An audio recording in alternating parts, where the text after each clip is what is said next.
అందరికీ నమస్కారం. ఈ వీడియోలో ప్రకృతి వికృతులు అనేటువంటి అంశాన్ని గురించి తెలియజేసుకుందాం. గత డిఎస్సిలో ప్రకృతి వికృతులకు సంబంధించిన కొన్ని ప్రశ్నలు కూడా రావటం జరిగింది. ప్రకృతి వికృతులను వివరించుకున్న తర్వాత డిఎస్సిలో వచ్చినటువంటి ఆ ఉదాహరణల పదాలను కూడా మనం పరిశీలిద్దాం. ఇంతకీ ప్రకృతి ఏంటి, వికృతి ఏమిటి? ప్రకృతికి మరి ఒక పేరు తత్సమాలు. తత్సమాలు అని పేరు. వికృతికి మరి ఒక పేరు తద్భవాలు. తత్సమాలు, తద్భవాలు. తత్సమాలు అంటే ప్రకృతి, తద్భవాలు అంటే వికృతి. తత్సమం, తత్ అంటే ఆ అని అర్థం, సమం అంటే సమానమైన, దానికి సమానమైనది అని అర్థం. దేనికి సమానమైనది? దేనికి సమానమైనదంటే సంస్కృత భాష.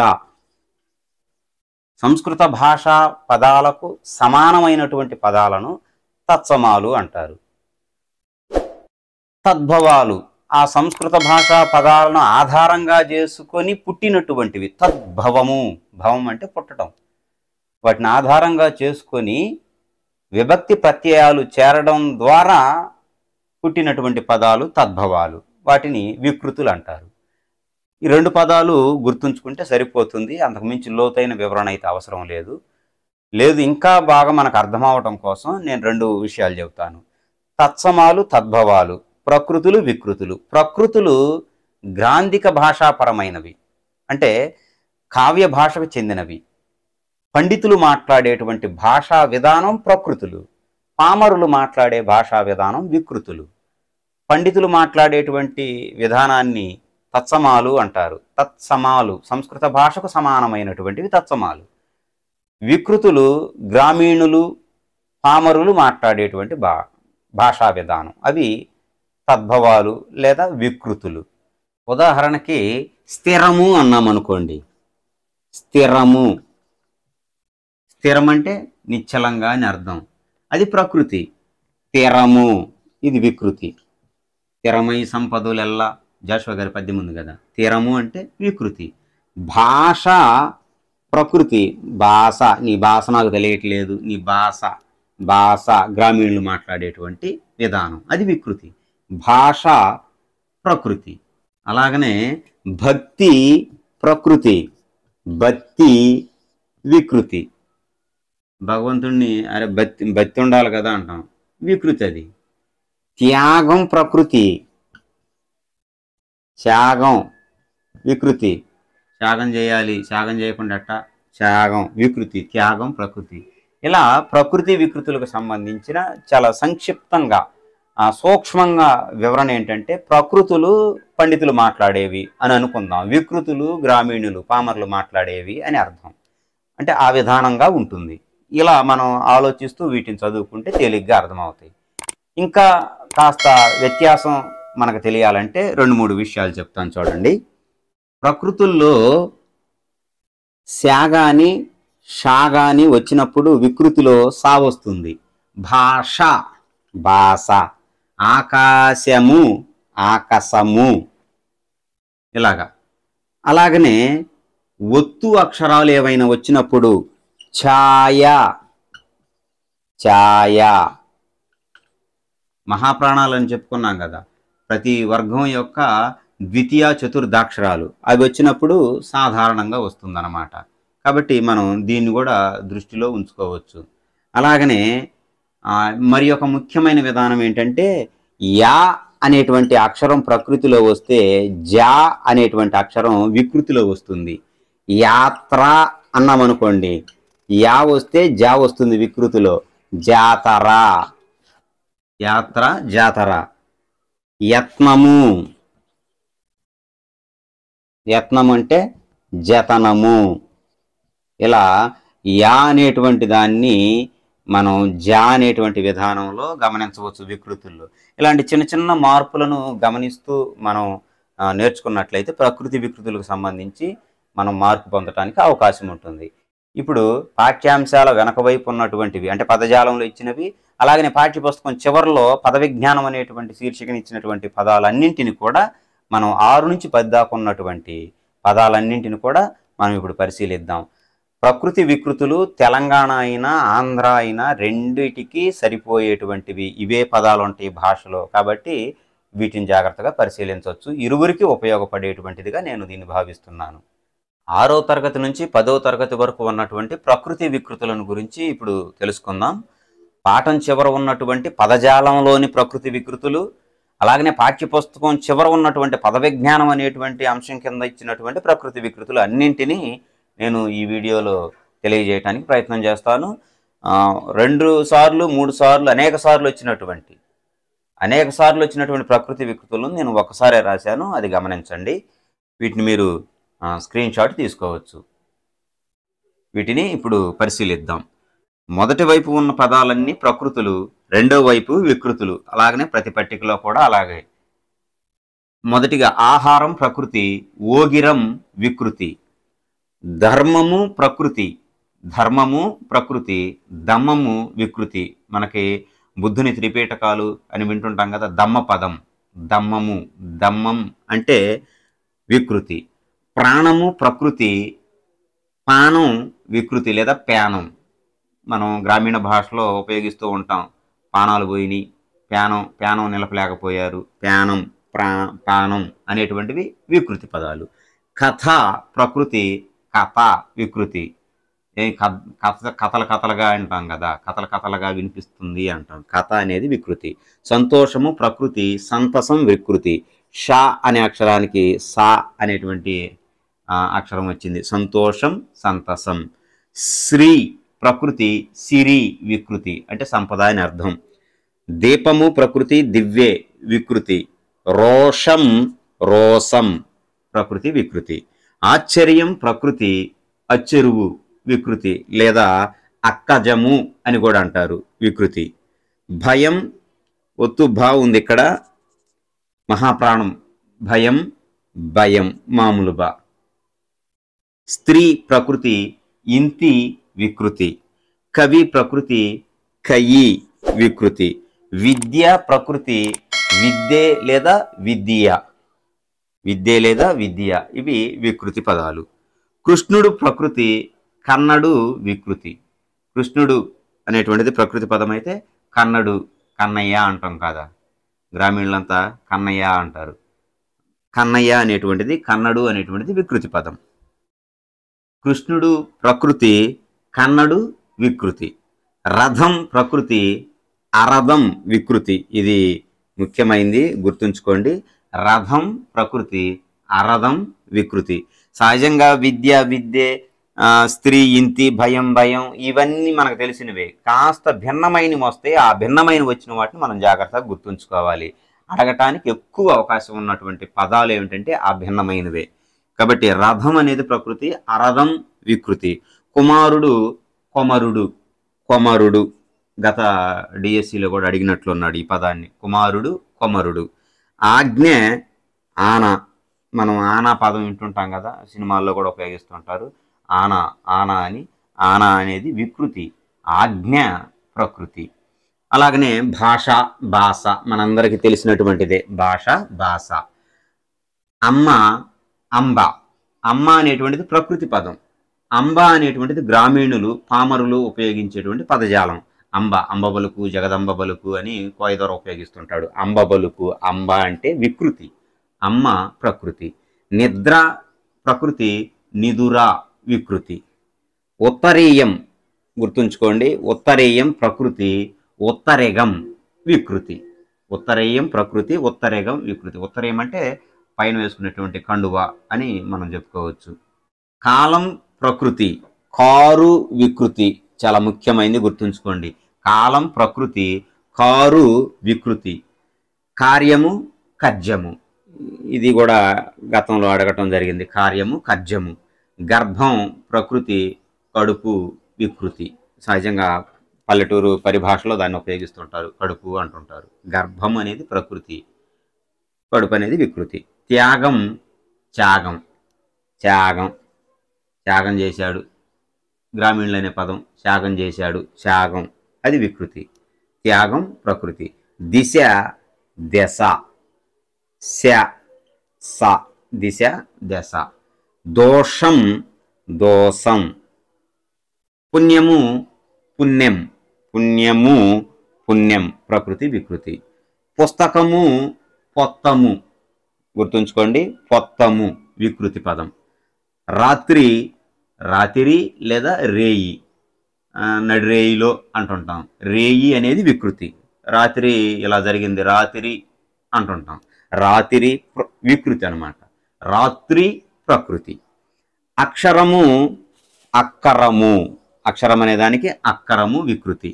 ముద్ర ముద్దర, ముద్ర అనేది ప్రకృతి, ముద్దర వికృతి.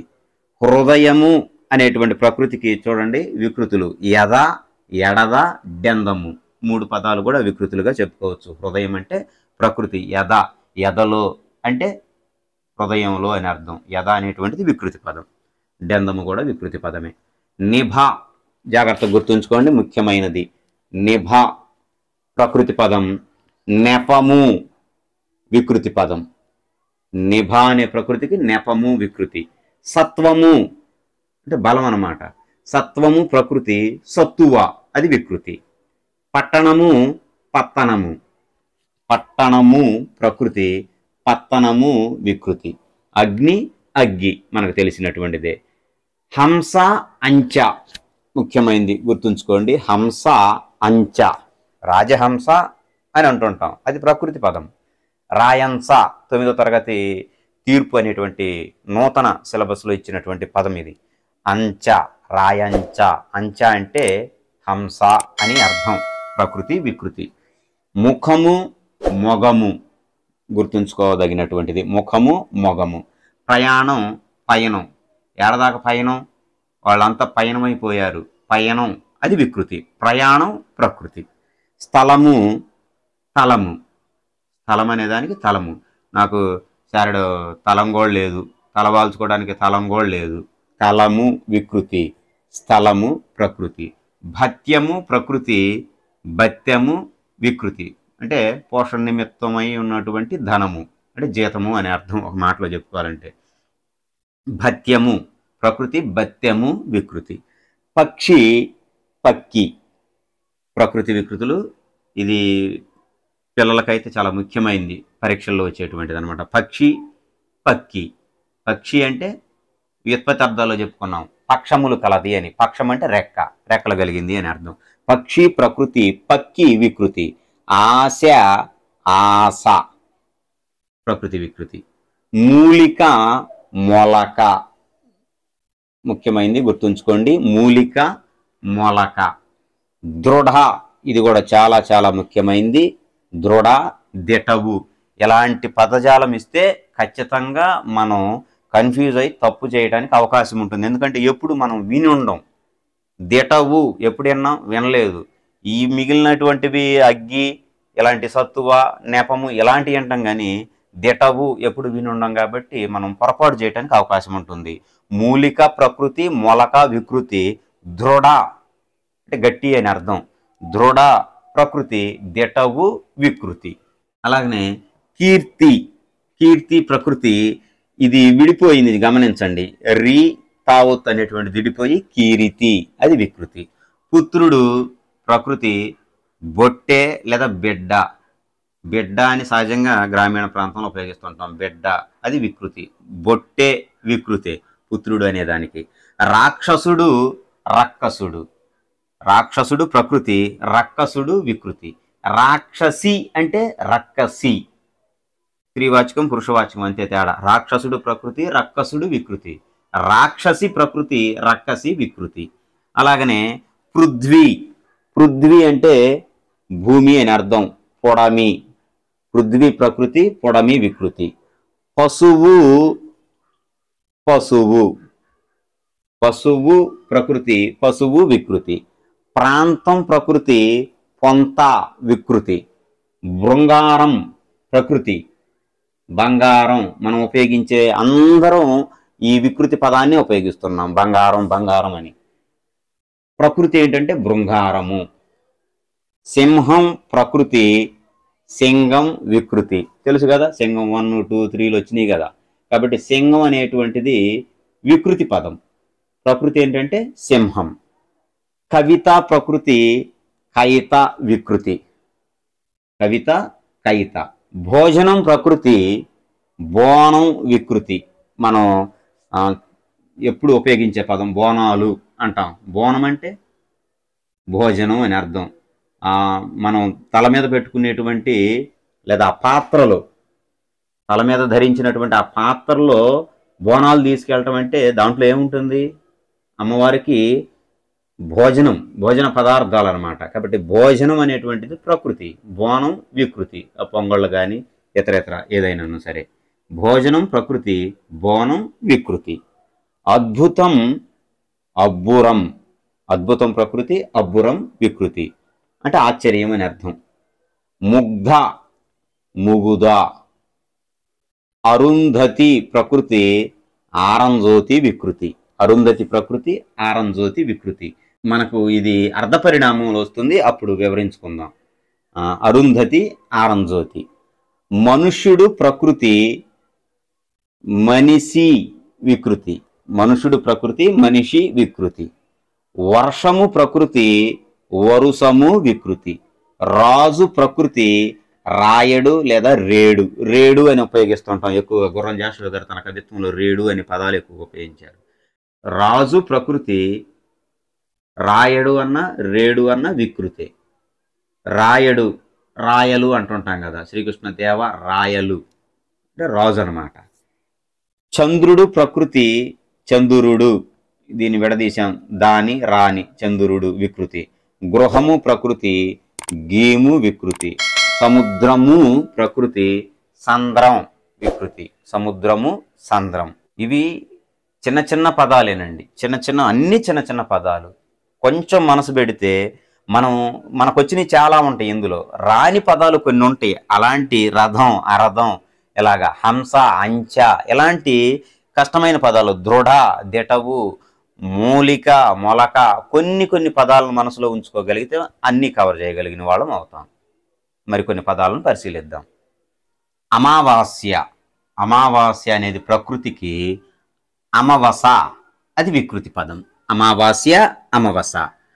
ఆర్య ప్రకృతి, అయ్యా వికృతి. సినిమా కూడా ఉంది కదా ఆర్య అనేది. ఆర్య ప్రకృతి, అయ్యా. మనం ఉత్తరం రాసేటప్పుడు, అధికారులకు లేఖ రాసేటప్పుడు అయ్యా అని రాస్తుంటాం. అయ్యా అన్న ఆర్య అన్న ఒకటే. ఆర్య ప్రకృతి పదం, అయ్యా వికృతి పదం. గుర్తుంచుకోండి. ఉపాధ్యాయుడు వజ్జ వికృతి. వజ్జ, బొజ్జ కాదు, వజ్జ. కాబోయే ఉపాధ్యాయులందరూ గుర్తుంచుకోవాలి, వజ్జ వికృతి. భక్తి ప్రకృతి, బత్తి వికృతి. అంబికా దర్బారు బత్తి, బత్తి వికృతి. భక్తి అనేది ప్రకృతి. కులం, కొలము. కులం అనేదానికి కొలము. మతి, మది. ముది కాదు, మది. మది అనేది వికృతి. మతి లేకుండా అంటారు. మదిలో, మది అనేది వికృతి. మతి ప్రకృతి. శర్కర ప్రకృతి, చక్కెర వికృతి. శర్కర ప్రకృతి, చక్కెర వికృతి అంటే తీయని అని అర్థం. శర్కర కేళీలు అంటారు. శర్కర మనకి అర్ధపరిణామంలో వస్తుంది, అప్పుడు వివరించుకుందాం ఈ పదజాలాన్ని. శర్కర ప్రకృతి, చక్కెర వికృతి. శర్కర కాస్త చక్కెర అయ్యి చక్కెర కేళీలు అయింది. చక్కెర కేళీలు, కానీ అసలు అర్థం ఏంటంటే శర్కర కేళీలు. ప్రకృతి వికృతి. పద్యం, పద్యం. పద్యాలు అంటారు. పద్యం. విజ్ఞానము, విన్నాణము. ముఖ్యమైంది, గుర్తుంచుకోండి. విజ్ఞానము, విన్నాణము. ఇంతకుముందు ఇది పొరపాటును రాశాను, గమనించండి. సత్యము, సత్యము. దాన్ని చెప్పేసి ఇది రాశాను. సత్యము. ఎందుకంటే స్క్రీన్ షాట్ తీసుకునేటప్పుడు ఇది దిద్దకు ముందు తీసుకుంటే ఈ పొరపాటు వస్తుందని చెప్తున్నాను. సత్యము ప్రకృతి, సత్యము వికృతి. గుణము ప్రకృతి, గుణము వికృతి. గుణము. సుఖము వర్గయుక్కులు. వర్గం యొక్క 2, 4 అక్షరాలు అని చెప్పుకున్నాం కదా, ద్వితీయాక్షరాలు, చతుర్థాక్షరాలు. సుఖము, సుగము. ఆశ్రయం, ఆసరా. పథకం ఉంది కదా, ఆసరా పథకం. ఆశ్రయము ప్రకృతి, ఆసరా వికృతి. కాంక్ష అంటే కోరిక అన్నమాట. కాంక్ష ఖర్చు, గుర్తుంచుకోండి. కాంక్ష ఖర్చు. తీరం దరి, సముద్ర తీరం, సముద్రం ప్రకృతే, తీరం ప్రకృతే, సంద్రం వికృతి, దరి వికృతి. సముద్ర తీరం అంటే సంద్రం దరి, దరి అనేటువంటిది వికృతి అంటే ఒడ్డు అని అర్థం. తీరం అంటే. పంక్తి ప్రకృతి, బంతి వికృతి. జాగ్రత్తగా గమనించండి. పంక్తి ప్రకృతి, బంతి వికృతి. అర్థమైంది. బంతి అంటే, బంతి అంటే భోజనం అనే కాదు. పంక్తి అనే దానికి వరుస అని అర్థం. పంక్తులు తీరి నిలబడ్డారంటే వరుసగా నిలబడ్డారని అర్థం. పంక్తి అంటే వరుస. పంక్తి అనేటువంటి దానికి వికృతి బంతి. బంతి బువ్వ అంటే దాని అర్థం వరుసగా కూర్చొని తినేటువంటి భోజనం అని అర్థం. పంక్తి ప్రకృతి, బంతి వికృతి. బంతి బువ్వ అంటే వరుసలో కూర్చొని తినేటువంటి భోజనం. బంతి అంటే ఇక్కడ బాల్ కూడా కాదు, బంతి అంటే వరుస అని అర్థం. వరుస గుర్తుంచుకోండి. పంక్తి ప్రకృతి, బంతి వికృతి. కావ్యం కబ్బం, కావ్యం అనేదానికి కబ్బం వికృతి. రత్నం విడిపోయి రాసామన్నమాట, రతనం. విధం, విధం అంటే తీరు, భంగి అనమాట. విధం అంటే తీరు. వితం. సంధి, సంధి, సంధి, సంధి. స్తంభం కంబం, ముఖ్యమైనది గమనించండి. స్తంభం కంబం. స్నానం తానం, తానం చేయటం అంటే స్నానం అని అర్థం. స్నానం. ఒత్తు తా ఉంటేనేమో స్థానం అంటే ప్లేస్ అన్నమాట, చోటు. నా ఒత్తుంటేనేమో స్నానం. స్థానం వేరు, స్నానం వేరు.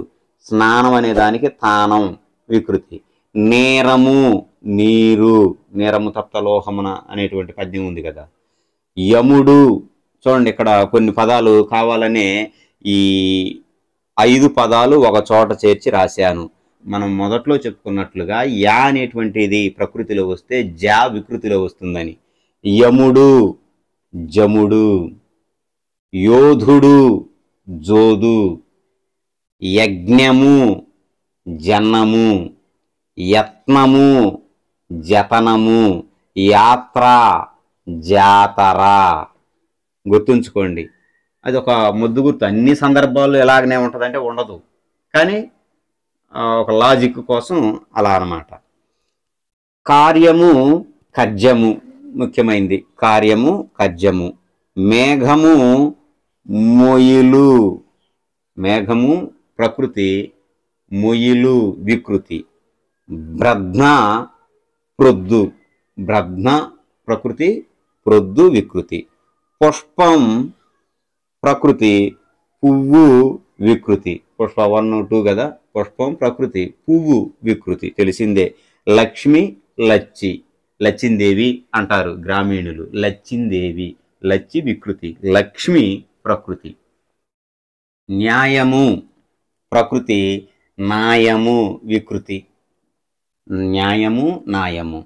అంకము ప్రకృతి, ఒడి వికృతి. గుర్తుంచుకోండి, ముఖ్యమైనది. అంకము ప్రకృతి, ఒడి వికృతి. భీతు అంటే భయం అన్నమాట. భీతు, ఒత్తక్షరం పోయింది, మహాప్రాణం పోయి మామూలు అక్షరం వచ్చింది. భీతు భీతు. దూరము ప్రకృతి, దవ్వు వికృతి. దవ్వు అంటే దూరం అని అర్థం. దూరము ప్రకృతి, దవ్వు వికృతి. వర్ణాలు వన్నెలు. వర్ణాలు అంటే వర్ణమాలలో చెప్పుకున్నాం. వర్ణం అంటే అక్షరం, కానీ నానా అర్థంలో వర్ణం అంటే రంగు. వన్నెలు అంటే రంగులు అని అర్థం. వన్నె చిన్నెలు అంటారు కదా. వన్నె అంటే రంగు. వర్ణము ప్రకృతి, వన్నె వికృతి. వర్ణాలు వన్నెలు. సహాయం సాయం, వాడికి సాయం చేయరా అంటారు గ్రామీణులు. సాయం, సాయం అనేది వికృతి. సహాయం ప్రకృతి. గౌరవం, ఇదిగోండి ఈ 2 పదాలు మనం ఇంతకుముందు కూడా చెప్పుకున్నాం. గౌరవం గారవం చాలా ముఖ్యమైనవి. ఆప్షన్స్లో వీటికి సంబంధించి ఇస్తే మాత్రం కన్ఫ్యూజ్ అవడానికి చాలా దగ్గర సంబంధం ఉండేటువంటి పదాలు. గౌరవం గారవం, గారవించాలి అంటే గౌరవించాలని. గర్వము గరువము, ముఖ్యమైనవి గుర్తుంచుకోండి. దగ్గర పోలికతో ఉండేటువంటి పదాలు అవి. క్షేమము సేమము, సేమము అనేది వికృతి, సేమము క్షేమం ప్రకృతి, సేమము వికృతి. దైవం దయ్యం, దైవం ప్రకృతి, దయ్యం వికృతి. కీర్తి విడదీసి కీరితి. సందేహం సంధియం. వ్యర్థం వమ్ము, వమ్ము చేయటం అంటే వ్యర్థం చేయటం అని అర్థం. సహజంగా అందరూ ఉపయోగించే పదం వమ్ము చేశాడు. వ్యర్థం ప్రకృతి, వమ్ము వికృతి. కానుక ప్రకృతి, కానిక వికృతి. ముఖ్యమైనది గమనించండి, కానుక కానిక. మాణిక్యం మాణికం, మాణికం మాణిక్యం మాణికం. నిత్యము నిత్యలు, ముఖ్యమైన పదం. నిత్యము అనే దానికి నిత్యలు అని అర్థం. నిత్యం, వాడు నిత్యం పనిచేస్తుంటాడు. నిత్యం, నిత్యం వికృతి. నిత్యము ప్రకృతి. అలాగనే మరికొన్ని పదాలు. శాస్త్రం ప్రకృతి, చట్టం వికృతి. శాస్త్రం చట్టం. దేవాలయం ప్రకృతి, దేవళం వికృతి. వీధి వీధి. దృష్టి ప్రకృతి, దిష్టి వికృతి. దృష్టి ప్రకృతి, దిష్టి వికృతి. దృష్టి అంటే ఏంటి? చూపు అని అర్థం. మనం ఉపయోగిస్తూ ఉంటారు కదా సహజంగా గ్రామీణులు, దిష్టి తగిలింది అంటారు. దిష్టి అంటే, దిష్టి అనేది వికృతి పదం. అంటే చూపు, ఏదో దుష్టమైన చూపు తగిలింది అనే అర్థంలో. దిష్టి వికృతి, దృష్టి ప్రకృతి. మనుజుడు మానిసి. ఛాయ ఒత్తుబోయి ఛాయ. బ్రహ్మ బొమ్మ లేదా బొమ్మ. బ్రహ్మ ప్రకృతి, బొమ్మ లేదా బొమ్మ వికృతి. భాగ్యము భాగ్యము, గుర్తుంచుకోదగినది. భాగ్యము భాగ్యము. జ్యోతి ఒత్తుబోతుంది జ్యోతి. రాశి శాబదులు సి, రాశి. నిశ శాబదులు సి, నిసి. మూర్ఖుడు ముఖ్యమైంది. మూర్ఖుడు అనే పదానికి వికృతి మొరకు లేదా మొరటు. మొరటోడు మనం ఉపయోగిస్తుంటాం. మొరటోడు అంటే దాని అర్థం ఏంటంటే మూర్ఖుడు అని అర్థం. మూర్ఖుడు ప్రకృతి, మొరటు వికృతి లేదా మొరకు వికృతి. మత్స్యము చేప అన్నమాట. మత్స్యము మత్స్యము. భిక్షము బిచ్చము. మర్యాద విడదీసి రాశాము, మర్యాద. ఈర్ష్య ఈసు. ఈర్ష్య అనేది ప్రకృతి, ఈసు వికృతి. గురిజాడవారు అంటారు కదా, ఈసురోమని మనుషులుంటే దేశం ఏ గతి బాగుపడును అని. ఈసు అంటే ఈర్ష్య. ఈర్ష్యతో జనం ఉంటే దేశం ఎట్లా బాగుపడిద్ది అని. ఈర్ష్య ప్రకృతి, ఈసు వికృతి. కంఠము ప్రకృతి, కుత్తుక. కుత్తుక అని వికృతి, అంటే గొంతు అని అర్థం. కంఠము ప్రకృతి, కుత్తుక వికృతి. మరికొన్ని అదనపు సమాచారాన్ని కూడా మనం పరిశీలిద్దాం. ఇవి పాఠ్యపుస్తకం వెనక వైపున కానీ లేకపోతే పాఠం వెనక వైపున కానీ లేనటువంటివి, కానీ పాఠానికి సంబంధించినవి. వాటిని పరిశీలిద్దాం. స్వామి సామి ఒత్తు తీసేసి రాశాం, ప్రకృతికి వికృతికి. వంశము వంగడము. వంగడము, వంగడం అంటే విత్తనం అనే అర్థం కూడా ఉంది. వంశము ప్రకృతి, వంగడము వికృతి. పర్వము పబ్బము ముఖ్యమైంది. పర్వము అంటే పండగ అని అర్థం. పబ్బం గడుపుకున్నాడు అని అంటారు కదా. పబ్బము అంటే వికృతి, పర్వము ప్రకృతి. పర్వం అంటే పండుగ అని అర్థం. మహాభారతంలో 18 పర్వాలు ఉన్నాయి. అక్కడ పర్వము అంటే భాగము అని అర్థం. పర్వం అనే దానికి నానా అర్థాలు. ఒకటి పండుగ, ఇంకోటి భాగము. పర్వము పబ్బము. చిత్రము చిత్తరువు. చిత్తరువు వికృతి, చిత్రము ప్రకృతి. కుంభ ప్రకృతి, కుండ వికృతి. కుంభము అంటే కుండ అని అర్థం. కుండ కుంభమన్న, కొండ పర్వతమన్న, ఉప్పు లవణమన్న ఒకటి కాదే అంటాడు వేమన శతకంలో. కుంభము, పూర్ణ కుంభము అంటాం కదా. కుంభము అంటే కుండ, అది కుండ వికృతి. మనం అందరం మాట్లాడేటువంటిది కుండ. కుంభము ప్రకృతి. ఈశ్వరుడు ఈశ్వరుడు. ఆర్జన రజన. ఆర్జన అంటే సంపాదన అని అర్థం. పిత్రార్జితము అంటే మా నాన్న సంపాదించింది అని అర్థం. ఆర్జన అంటే సంపాదన. రజన. కష్టము కస్తి ముఖ్యమైనది. కస్తి వికృతి, కష్టము ప్రకృతి. లేఖ ప్రకృతి, లేఖ వికృతి. పక్షము ప్రకృతి, పక్క వికృతి. పక్షం అంటే రెక్కలు అని అర్థం. రెక్క పక్షము, పక్షములు గలదు పక్షి అని చెప్పుకున్నాం చాలాసార్లు. పక్షము ప్రకృతి, పక్క వికృతి. పక్షి ప్రకృతి, పక్కి వికృతి. విష్ణువు ప్రకృతి, వెన్నుడు వికృతి. విష్ణువు ప్రకృతి, వెన్నుడు వికృతి. భూమి, భూమి లేదా భువి. మౌక్తికము, ముత్యము లేదా ముత్యము అని కూడా అంటుంటారు. ముత్యము వికృతి, మౌక్తికము ప్రకృతి. సుక్తి, సుక్తిలో బడి అంటే చెప్ప, ముత్యపు చెప్ప అంటాం కదా. సుక్తి ప్రకృతి, చెప్ప వికృతి. దేవుడు, దేవరా, దేవుడు ప్రకృతి, దేవరా వికృతి. హితము ప్రకృతి, హితము వికృతి. కుడ్యము ప్రకృతి, గోడ వికృతి. కుడ్యము, కుడ్య చిత్రాలు అంటే గోడ మీద గీసే బొమ్మలు అని అర్థం. కుడ్యము ప్రకృతి, గోడ వికృతి. నిజము ప్రకృతి, నిక్కము వికృతి. కాకము, కాకి, కాకంబు అంటారు. కాకి, కాకము ప్రకృతి, కాకి వికృతి. దాస్యము ప్రకృతి, దాసము వికృతి. దాసుడు అంటారు కదా, అంటే దాస్యము అని అర్థం. దాసు, దాసము. శక్తి ప్రకృతి, సత్తువ వికృతి. చరిత్ర, చరిత విడదీసి రాసామంతే. జీవితం ప్రకృతి, జీతం, వాడి జీతం అటు పోయింది. జీతం మొత్తం నాశనం చేసుకున్నాడంటే జీతం అంటే జీవితం అని అర్థం. యశము ప్రకృతి, యశం అంటే కీర్తి. అసము. రూపము ప్రకృతి, రూపు, రూపురేఖలు మారిపోయినాయి. రూపురేఖలు, రూపు అంటే రూపము ప్రకృతి, రూపు వికృతి. యంత్రము, ఇందాక చెప్పుకున్నా ఆ పదాల్లో.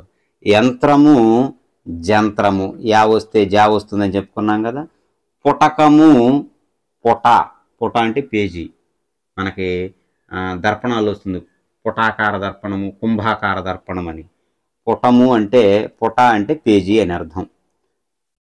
కుంభము అంటే కుండ, కుంభాకార దర్పణం. సరే అదొద్దు మనకి ఇప్పుడు, మళ్ళీ పిఎస్లోకి ఎందుకు. స్వర్ణము, సొన్నము, సోనా మసూర్ బియ్యం రకాల్లో ఉన్నాయి కదా, ఒడ్లు రకాల్లో. స్వర్ణము, సొన్నము. బృంగారం, బంగారం. స్వర్ణము, సొన్నము. పాయసము, పాశము, పాశం ఉపయోగిస్తూ ఉంటాం. పాశము, పాశం అనేది వికృతి. పాయసము ప్రకృతి.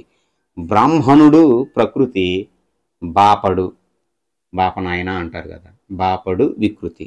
శిష్యుడు ప్రకృతి, చట్టు శిశువుడు వికృతి. గంధము, ఒత్తుధ, గంధము వికృతి. ఆసక్తి ప్రకృతి, ఆసక్తి ఇది వికృతి. నాకేం ఆసక్తి ఏమి లేదు, ఎదుకురా ఆసక్తి లేకుండా ఆసక్తి వికృతి. ఆసక్తి ప్రకృతి. ఇవి ప్రకృతి వికృతులకు సంబంధించిన వివరణ. ఇవి చాలా తేలికైనవి. కాస్త మనసు పెట్టి జాగ్రత్తగా ఆలోచిస్తే ఇవి మనకు వచ్చేసేటువంటివే, పెద్ద కష్టమైనవే కాదు. ఇప్పుడు గత డిఎస్సి పరీక్షలో అడిగినటువంటి కొన్ని ప్రకృతి వికృతులను పరిశీలించి ఈ వీడియోను ముగిద్దాం. ఖడ్గము అనే పదానికి వికృతి పదం ఏమిటి? ఖడ్గము అనే పదానికి ఖడ్గము, కత్తి, ఖరము, కరము. ఖరము అంటే ఏంది? గంగిగోవు పాలు గరిటెడైనను సాను కడివెడైనను ఏమి ఖరము పాలు. ఖరము అంటే గాడిద. కరము అంటే చేయి, కరములు అంటారు చేతుల్ని. మిక్కిలేని కూడా వస్తుంది నానా అర్థంలో. అవి రెండు కాదు. ఖడ్గం అనగానే ఎక్కువగా మనం ఏమనుకుంటాం, కత్తి అనుకుంటాం. అందుకని ప్రకృతి వికృతులను జాగ్రత్తగా చదవాల్సింది. చిన్న చిన్న పదాలే కాబట్టి కొంచెం జాగ్రత్తగా గుర్తుంచుకోవడానికి ప్రయత్నం చేయాలి. ఖడ్గము, ఖడ్గము అనేది వికృతి పదం. స్నేహము పదానికి వికృతి ఏమిటి అన్నాడు. స్నేహము, నెయ్యము, నేయము, స్నేహము, స్నేహితము. ఈ దగ్గరగా ఉండట్టుగా ఉంటాయి, కన్ఫ్యూజ్ చేయటానికే. స్నేహము అనే పదానికి నెయ్యము అనేటువంటిది సరైనటువంటి వికృతి పదం. నిచ్చెలు పదానికి ప్రకృతి పదం ఏంటి? నిచ్చెనలు, నిత్యము, నిస్తులము, నీచములు. నిత్యలు అనే పదానికి ప్రకృతి పదం. నిత్యం మనం అంటుంటాం కదా, నిత్యం. నిత్యం అంటే నిత్యము. సరైన జవాబు. గుణము పదానికి వికృతి పదం ఏమిటి అన్నాడు. గుణము, పణము. గుణం అంటే పణమా? కాదు. గోణము, గోనె. గోనె అంటే గోన సంచి కాదు. గుణము. నాలుగోది సరైన జవాబు. గుణము అంటే గుణము. మనం ఒక 3 పదాలు దగ్గర పోలికతో ఉండయని అనుకున్నాం కదా. గర్వము. గర్వము అంటే గరువము. గౌరవము, గౌరవము. గారవము. అలాగని ఇది గుణము, గుణము, గుణము. ఇవి దగ్గర సంబంధం ఉన్నటువంటివి. ఆప్షనల్లో ఇవి వస్తే మాత్రం కన్ఫ్యూజ్ అవ్వడానికి అవకాశం ఉన్నటువంటివి. కాబట్టి ఈ విధంగా ప్రకృతి వికృతులకు సంబంధించి కాస్త దృష్టి పెట్టి మనం చూసినట్లయితే మంచి మార్కులు పొందడానికి అవకాశం ఉంటుంది. తేలికైనవి, మార్కు పోగొట్టుకోవడానికి వీలు లేకుండా మనం వీటిని సంసిద్ధం అవ్వాలి. ఎందుకంటే తేలికైనవి.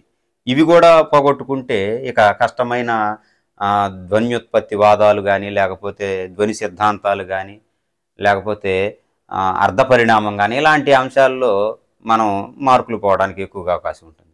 కాబట్టి తేలికైన వాటిని మాత్రం పోగొట్టుకోకుండా ఉండటానికి ప్రయత్నం చేయాలి. మరి ఒక అంశంతో తర్వాత వీడియోలో మళ్ళీ కలుద్దాం. ధన్యవాదాలు.